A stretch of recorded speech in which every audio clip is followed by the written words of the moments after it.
American సిటిజనా లేక green card హోల్డరా? మీరు 30 ఏళ్లకు పైగా అమెరికాలో ఉంటున్నారా? మీకు అంతా బాగానే ఉందా? కానీ తస్మాత్ జాగ్రత్త. ఏ క్షణమైనా ఇమిగ్రేషన్ వాళ్ళు మీ మీద దాడి చేసి మిమ్మల్ని అమెరికా నుంచి గెంటేయొచ్చు. అదేంటి 30 ఏళ్ల నుంచి స్థిర నివాసంలో ఉంటున్నాం కదా అనుకుంటే మీరు పొరబడినట్టే. ట్రంప్ ఇమిగ్రేషన్ కత్తి ఎప్పుడు ఎవరిపై పడుతుందో చెప్పలేని పరిస్థితి. ఇంతకీ ఏం జరిగింది? అనుకున్నదంతా అయిందే. ట్రంప్ నాన్ ఇమిగ్రెంట్స్ మీద తన విశ్వరూపం చూపిస్తున్నారు. ఒక దేశంలో 35 ఏళ్ల పాటు స్థిర నివాసం ఉన్న వాళ్లను ఒక్క రాత్రిలో గెంటేశారు. గ్లాడిస్ నెల్సన్ గొంజాలెజ్ జంట కథ తెలుసుకుంటే కన్నీళ్లు ఆగవు.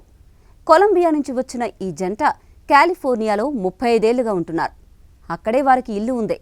1989లో గ్లాడిస్కు 19 ఏళ్లు, నెల్సన్కు 23 ఏళ్లు. కొలంబియాలో హింస నుంచి తప్పించుకుని అమెరికాకొచ్చారు. శాన్ యసిడ్రో సమీపంలోని సరిహద్దు ద్వారా అమెరికాలోకి ప్రవేశించారు. సురక్షితమైన మెరుగైన జీవితం కోసం కలలు కన్నారు. కాలిఫోర్నియాలోని లగునా అనే నిశ్శబ్ద పట్టణంలో స్థిరపడ్డారు. తర్వాత 35 ఏళ్ల పాటు కష్టపడి పనిచేశారు. ఇల్లు కూడా కట్టుకున్నారు. అలాగే 3 కూతుళ్లను కనిపించారు. ఈ 3 పిల్లలు అమెరికా భూమిపైనే పుట్టారు. దశాబ్దాల పాటు జీవితం స్థిరంగా కనిపించింది.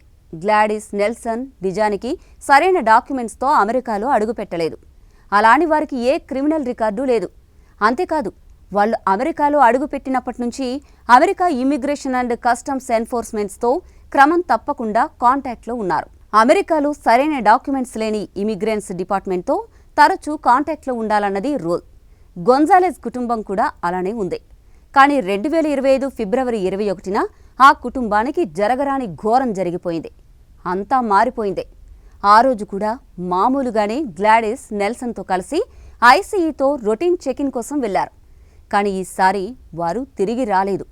అధికారులు వారిని అదుపులోకి తీసుకున్నారు. 3.5 వారాల పాటు వారు డిటెన్షన్ పేరుతో జైలులో ఉంచారు. 18 మార్చి 2025న వారిని కొలంబియాకు డిపోర్ట్ చేశారు. దీంతో 35 ఏళ్ల వారి అమెరికన్ జీవితం ఆ రోజుతో ముగిసిపోయింది. గ్లాడిస్కు ఇప్పుడు 55 ఏళ్లు, నెల్సన్కు 59 ఏళ్లు.